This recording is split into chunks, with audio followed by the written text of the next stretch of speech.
Hey everybody, I wanted to give just a quick little video to kind of introduce week two and then also give some feedback into week one. So this week in week two, we're talking about a lot of what's going on with healthcare information systems and then also some of those quality measures. And you might think those are two odd topics to put together, but they actually fit hand in hand. When you go back in time when the HITECH Act came into place, one thing the HITECH Act required was health systems and eligible providers could get cash payments if they adopted a electronic health record system and proved that they used it in a meaningful way. So that's kind of what brought these two topics together. Is it's no longer sufficient to just say, I'm going to buy a piece of technology. Show me how you're going to use it in a meaningful and useful way. And quite frankly, this is a question I have to answer for my clients quite often. They'll come to me and say, we want to purchase a new system. Could be a big EHR system, a CRM system, or it could be something like all 10 of our partners want the Apple Watch. Okay. And my question back to them is always the same when they ask me, should we make this expenditure? My question back to them is, will this have a positive impact on patient outcomes? So can you show me how giving 10 doctors Apple Watches will make them more effective and improve patient outcomes? And is it possible? Yes, it is. There are some use cases. What I have found with most practices, though, it's just the doctors want the latest, greatest new toy and don't want to pay for it.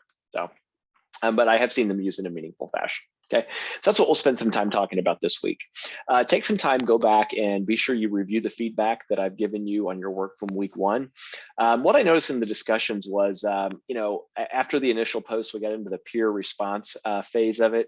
Many of you were really just kind of restating what the person above you had said and maybe put in a, I agree.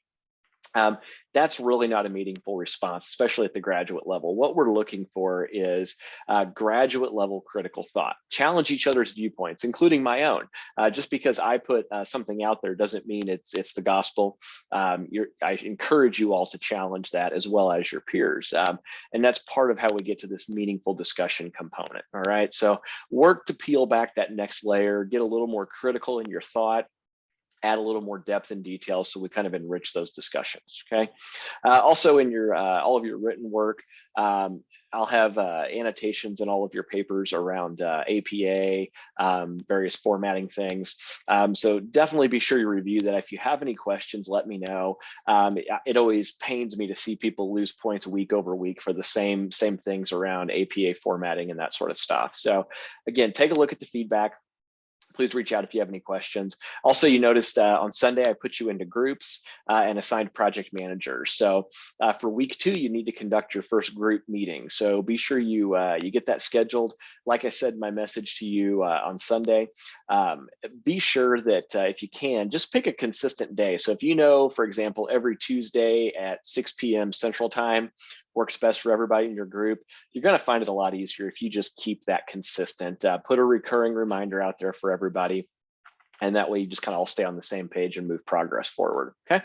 So look forward to interacting with you all this week and hope you have a great week.